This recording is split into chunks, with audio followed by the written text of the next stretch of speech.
नमस्ते साथियों, आइए इस कालखंड में विद्यालयीन अभिलेखों के अंतर्गत स्टूडेंट्स प्रमोशन रजिस्टर अर्थात विद्यार्थी प्रोन्नति पंजिका के संदर्भ में जानकारी प्राप्त करते हैं।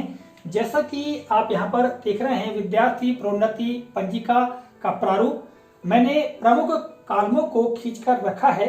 साथियों, हमारे विद्यालय में विद्यार्थी प्रोन्नति पंजिका अर्थात प्रमोशन रजिस्टर का संधारण किया जा रहा है और उसी रजिस्टर से मैंने प्रारूप को लिया है और खंडों को इस व्हाइट बोर्ड में दर्शाया है। जैसा कि आप रजिस्टर का प्रारूप यहाँ देख भी पा रहे हैं, मैं आपको बता रहा हूँ, तो इसी प्रारूप को मैंने यहाँ लिख कर रखा है और एक एक करके हम समझते हैं कि इन खंडों में कालमों में जानकारियों का संधारण किस प्रकार से करना है अर्थात अंकन किस प्रकार करना है।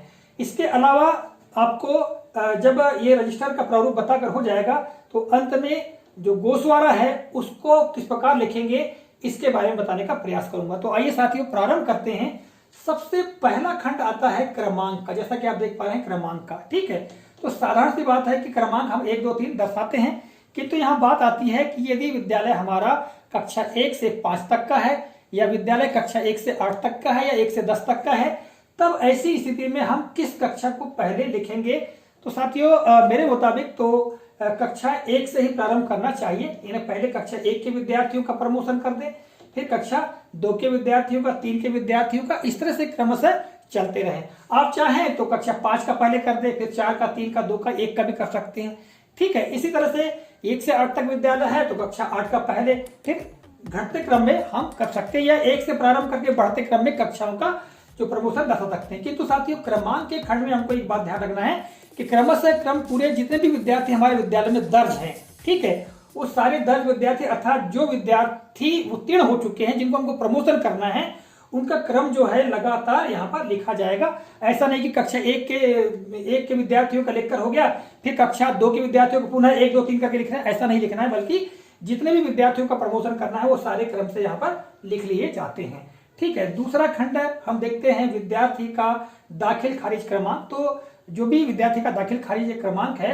उसको हम लिख सकते हैं और सुविधा की दृष्टि से हम लाल स्याही से लिख ले तो ज्यादा बेटर होता है, क्योंकि खासकर जो अनुक्रमांक है या दाखिल खारिज क्रमांक है लाल रंग से लिखा जाए तो स्पष्ट हो जाता है, या हम किसी भी इंक का प्रयोग करके लिख सकते हैं, ठीक है। आगे हम देखिए साथियों, तो अगला आता है विद्यार्थी का नाम, फिर पिता का नाम और फिर माता का नाम। ये 3 खंड है साथियों, अर्थात विद्यार्थी का विवरण है। तो इसमें खास बात यह है कि विद्यार्थी का जो नाम है हम उस नाम को विद्यार्थी की सरनेम सहित यहाँ लिखे तो ज्यादा अच्छा होगा, ज्यादा बेहतर होगा, क्योंकि पूर्व के समय पर विद्यार्थियों का सीधे नाम लिख दिया जाता था, उपनाम अर्थात सरनेम को छोड़ दिया जाता था। किंतु वर्तमान में बहुत सारी जगहों पर विद्यार्थियों को सरनेम की आवश्यकता होती है और हमको वर्तमान में जो विद्यार्थी का नाम है, दाखिल खारिज पंजी हो चाहे जन्म तिथि पंजी हो, वहां भी सरनेम सहित ही दर्ज करना चाहिए। तो हम यहाँ पर विद्यार्थी का नाम सरनेम सहित दर्ज करेंगे। इसी तरह से पिता का नाम और माता का नाम भी सरनेम सहित दर्ज कर लिया जाएगा, ठीक है। तो यहाँ कक्षा 1 से प्रारंभ करेंगे तो कक्षा 1 में पहला विद्यार्थी, ठीक है, उसका दाखिल खारिज क्रमांक, उसका नाम, पिता का नाम, माता का नाम। फिर अगला खंड आता है जाति का। तो साथियों, यहाँ पर विद्यार्थी की जाति अंकित करेंगे। जिस प्रकार से हमने वार्षिक परीक्षा फल पंजी में जाति दर्शा है वही जाति को यहाँ पर हम दर्शा देंगे। साथियों, यहाँ पर एक खंड और हो सकता है जन्म तिथि का, किंतु ज्यादा खंड रखने से बहुत ज्यादा लिखना होगा, इसलिए यहाँ पर आगे ज्यादा खंड बनाने की आवश्यकता नहीं है, हम इतने ही खंड बनाएं, ठीक है। और आगे जो आवश्यक खंड है उस पर चर्चा करते हैं।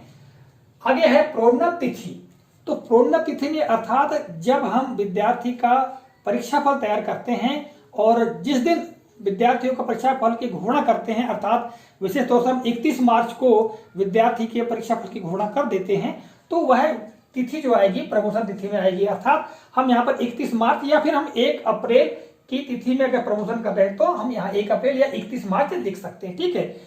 फिर आगे आता है किस कक्षा से और अगला खंड है किस कक्षा में। तो इन दोनों खंडों में अर्थात यदि कक्षा पहली का विद्यार्थी है तो यहाँ आ जाएगा कक्षा 1 से, ठीक है। किस में कर रहे हैं उसको प्रमोट, कक्षा 2 में, तो यहाँ कक्षा 1 कक्षा 2, ठीक है। और इसी तरह से कक्षा दूसरी का विद्यार्थी है तो यहाँ कक्षा 2 से कक्षा 3 में, कक्षा तीसरी का विद्यार्थी कक्षा 3 से कक्षा 4 में, कक्षा 4 से कक्षा 5 में, कक्षा 6 से कक्षा 7, कक्षा 7 से कक्षा 8, ठीक है।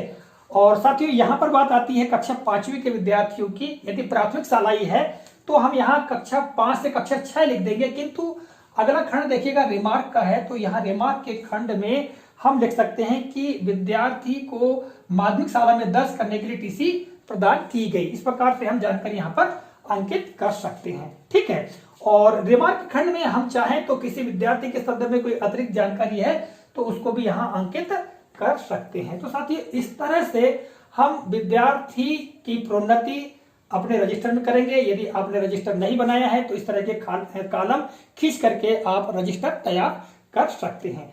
आइए साथियों अब जान लेते हैं विद्यार्थियों का जो गोशवारा है वो किस प्रकार से तैयार करेंगे। तो साथियों आप देख पा रहे हैं वार्षिक परीक्षा फल का गोशवारा। ठीक है, और यह जो गोशवारा है इसका एक प्रारूप मैं आपको यहाँ बता रहा हूँ। जैसा कि आप देख पा रहे हैं हमारे रजिस्टर का प्रारूप, इसी प्रारूप को मैंने यहाँ पर दर्शाया हुआ है।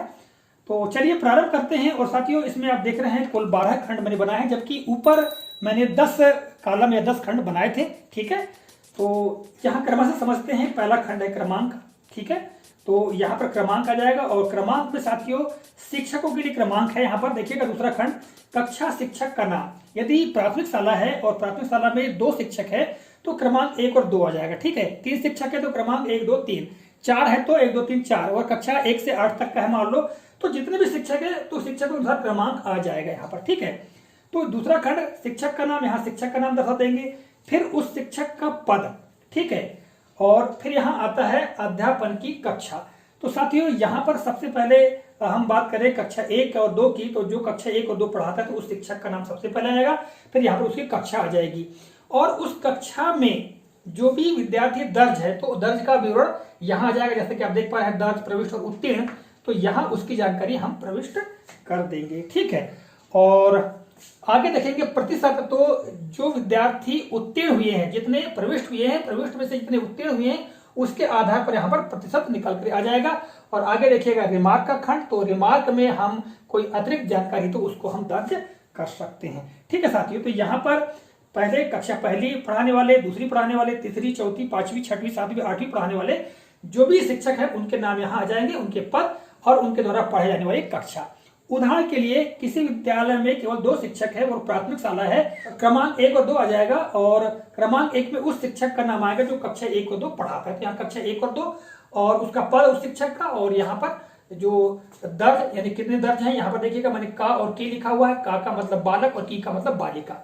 ठीक है, यानी चौथे और 5वें खंड भी इसी तरह से 6वें, 7वें और 8वें खंड में प्रविष्ट, और 9वें और 10वें खंड में उत्तीर्ण, है ना।